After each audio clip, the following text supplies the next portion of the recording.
Assalamualaikum warahmatullahi wabarakatuh. Perkenalkan, nama saya Alfira Trianisa dengan NIM 2105011047. Akan menjelaskan bagaimana studi kasus hukum dan etika media pers. Media pers memiliki peran penting dalam membentuk opini publik dan memberikan informasi yang akurat dan berimbang. Namun, media juga harus menjalankan tugasnya dengan mematuhi hukum yang berlaku dan prinsip etika yang diakui secara universal. Dalam materi ini, saya akan menjelaskan bagaimana hukum dan etika media pers melalui beberapa studi kasus yang menggambarkan tentang permasalahan yang sering dihadapi oleh media. Hukum dalam media pers.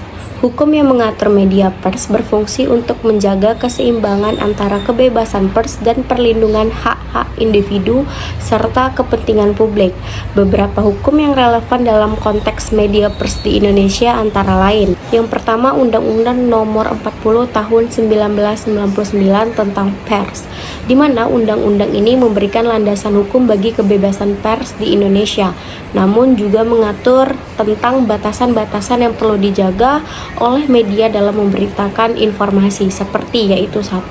Melarang media menyebarkan berita bohong atau hoaks, fitnah, dan pencemaran nama baik. Yang kedua, menjamin hak untuk mendapatkan informasi selama tidak melanggar privasi dan keamanan negara. Yang ketiga, mewajibkan media untuk memberikan ruang bagi klarifikasi jika pemberitaan tersebut merugikan pihak lain. Terus yang kedua yaitu Undang-Undang Nomor 19 Tahun 2016 tentang Informasi dan Transaksi Elektronik atau ITE, di mana UU ITE ini mengatur tentang penggunaan media digital dan internet, termasuk dalam hal penyebaran informasi.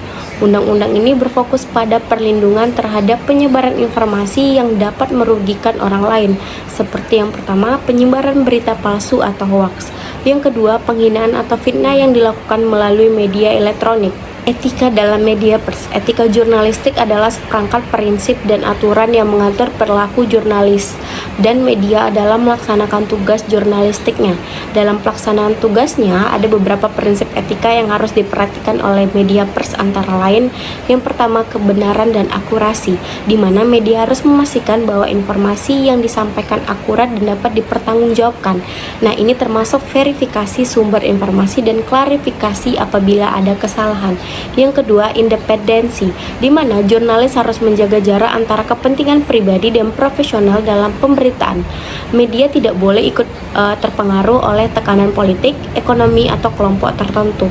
Nah, yang ketiga yaitu keadilan yang keseimbangan, di mana media harus memberikan kesempatan kepada berbagai pihak untuk menyampaikan pendapat mereka secara berimbang dalam setiap pemberitaan. Keempat, tidak membuat sensasi, di mana media harus menghindari pemberitaan yang hanya berorientasi pada sensasi atau mengeksploitasi penderitaan orang lain demi keuntungan komersial. Yang kelima, menghormati privasi, di mana media harus menghormati privasi individu dan hanya menguntungkan informasi yang relevan dan sah sesuai kepentingan publik.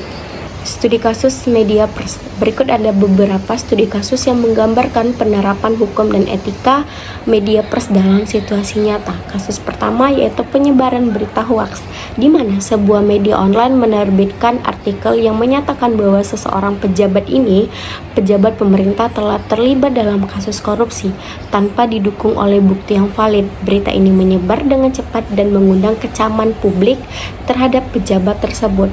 Hukum yang dilanggar oleh media itu yaitu 1. Pelanggaran hukum terhadap undang-undang pers, di mana karena berita tersebut tidak melalui verifikasi yang membadai dan merusak reputasi seseorang tanpa bukti yang sah.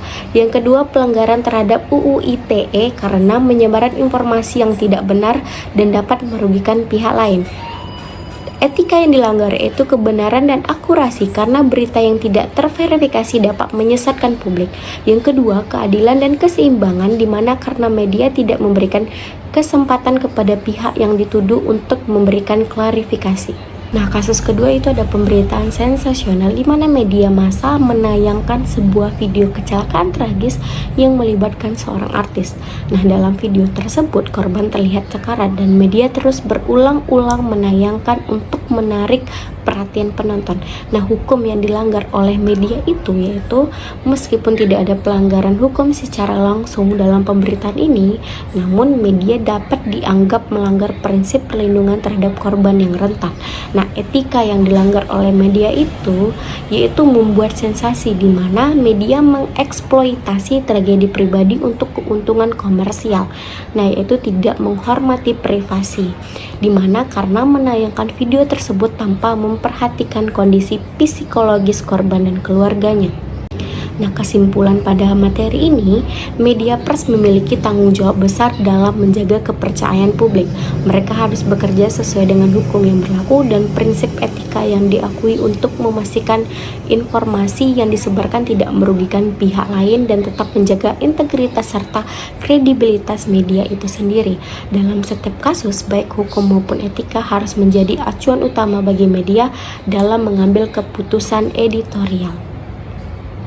Nah, itu tadi penjelasan tentang bagaimana hukum media pers. Itu tadi penjelasan saya ucapkan terima kasih. Wabillahi taufiq wal hidayah. Wassalamualaikum warahmatullahi wabarakatuh.